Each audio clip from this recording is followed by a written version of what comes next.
Hello, আসসালামু আলাইকুম। This is Fardin Wahid Arnab, life of Fardin চ্যানেলে আপনাদের স্বাগতম।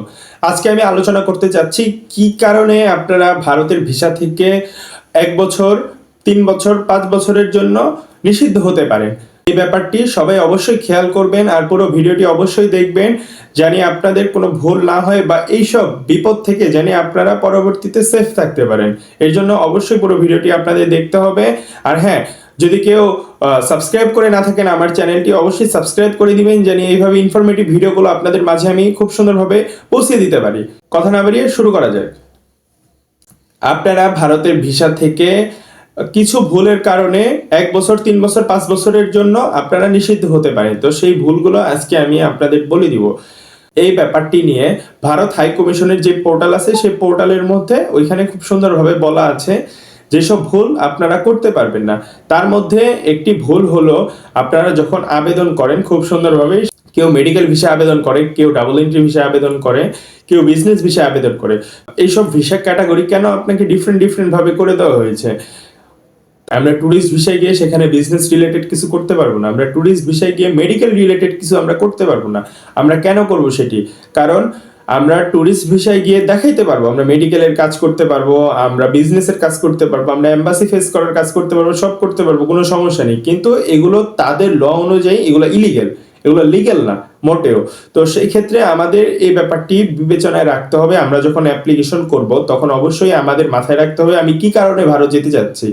আমি মেডিকেল ভিসায় যেতে চাচ্ছি, ট্যুরিস্ট ভিসায়, নাকি ডাবল এন্ট্রি ভিসায়, নাকি বিজনেস ভিসায়, নাকি স্টুডেন্ট ভিসায় যেতে চাচ্ছি, আমি কি কারণে যেতে চাচ্ছি সেই ব্যাপারটি আমার মাথায় রেখে তারপরে আবেদন করতে হবে। তো এই ক্ষেত্রে হয় কি, অনেক সময় আমরা যখন মেডিকেল ভিসা আবেদন করি বা আমরা ডাবল এন্ট্রি ভিসা আবেদন করি তখন আমরা অ্যাপ্লিকেশনের মধ্যে যাকে দিয়ে অ্যাপ্লিকেশন করে সে তার মন অনুযায়ী সে অনেক কিছু তথ্য দিয়ে দেয়, সেখানে সে ভুল ইনফরমেশন দিয়ে দেয়। সে ডাক্তারের নাম, ডাক্তারের ঠিকানা, সে আমি যাব এক জায়গায়, আমি ওইখানে গিয়ে থাকবো আরেক জায়গায়, তো এইসব ভুল ইনফরমেশন দিয়ে দিই।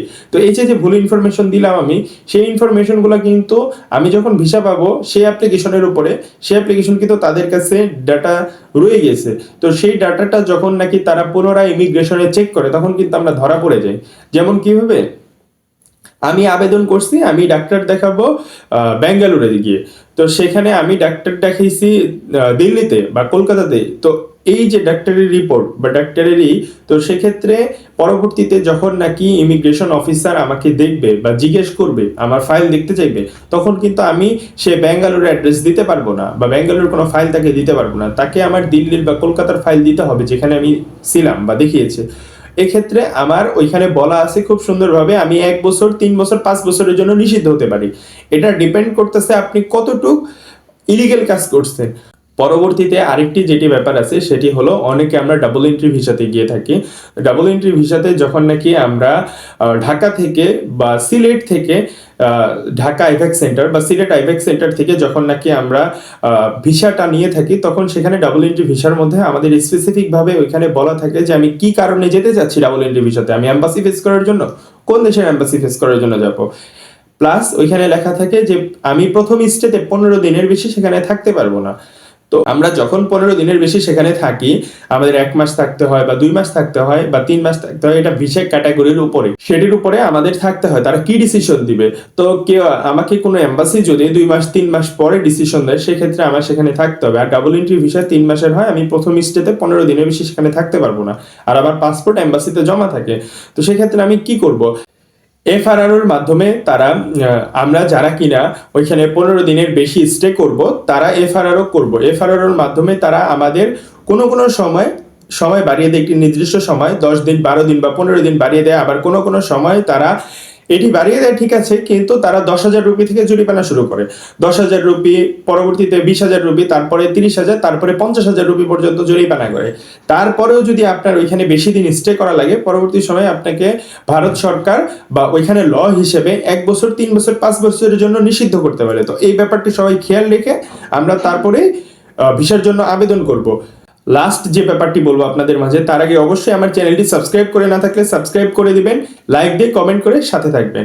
হ্যাঁ, লাস্ট ব্যাপারটি হলো, আমরা যখন আবেদন করবো ডাবল এন্ট্রি ভিসার জন্য, মেডিকেল ভিসার জন্য, বিজনেস ভিসার জন্য, তখন অবশ্যই আমাদের খেয়াল রাখতে হবে আমরা যারা মেডিকেল ভিসায় যাব তারা মেডিকেল অথেন্টিক ডকুমেন্টস যা আছে বাংলাদেশে সেগুলোই সাবমিট করব। আমরা এমন কোনো ডকুমেন্ট সাবমিট করবো না যেগুলো আমরা নিজেরা বানিয়েছি, আমরা ফেক কোনো শপ থেকে বা কোনো কারো মাধ্যমে থার্ড পার্টি থেকে আমরা সেগুলো বানিয়ে তারপর সাবমিট করছি। এই ব্যাপারটা থেকে আমাদের সতর্ক হতে হবে। এগুলো যদি তারা ধরতে পারে পরবর্তী সময়, তাহলে আমাদের 6 মাস থেকে 1 বছর পর্যন্ত ভিসা নিষিদ্ধ করে দিবে। আপনি 6 মাস থেকে 1 বছর পর্যন্ত ভারত ভ্রমণ করতে পারবেন না।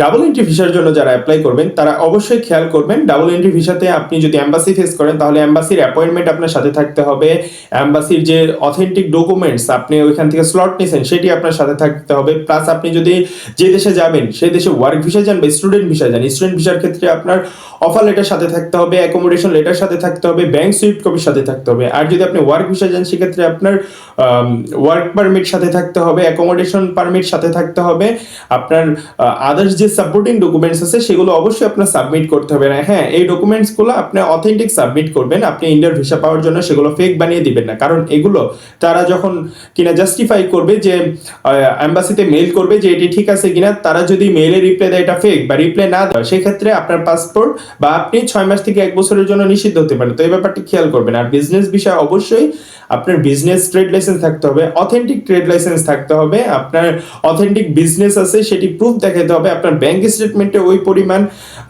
অর্থ দেখাইতে হবে যেটি আপনি ট্রানজেকশন করেন বিজনেসের ক্ষেত্রে, সেগুলো দেখানোর পরে আপনি বিজনেস ভিসায় যেতে পারবেন। এই ব্যাপারগুলো যদি আপনারা সেখানে অথেন্টিক ডকুমেন্ট সাবমিট না করে যদি ফেক ডকুমেন্ট সাবমিট করেন, তাহলে আপনারা অনেক বড় একটি ভুল করেছেন বা ভুল করবেন। আপনারা 1 বছর, 3 বছর, 5 বছরের জন্য নিষিদ্ধ হয়ে যেতে পারেন। এই ব্যাপারগুলো থেকে সবাই খুবই সতর্ক থাকবেন। আজকে এই পর্যন্তই। কারো যদি বুঝতে কোনো অসুবিধা থাকে আমাকে কমেন্ট করে জানাবেন। ধন্যবাদ সবাইকে।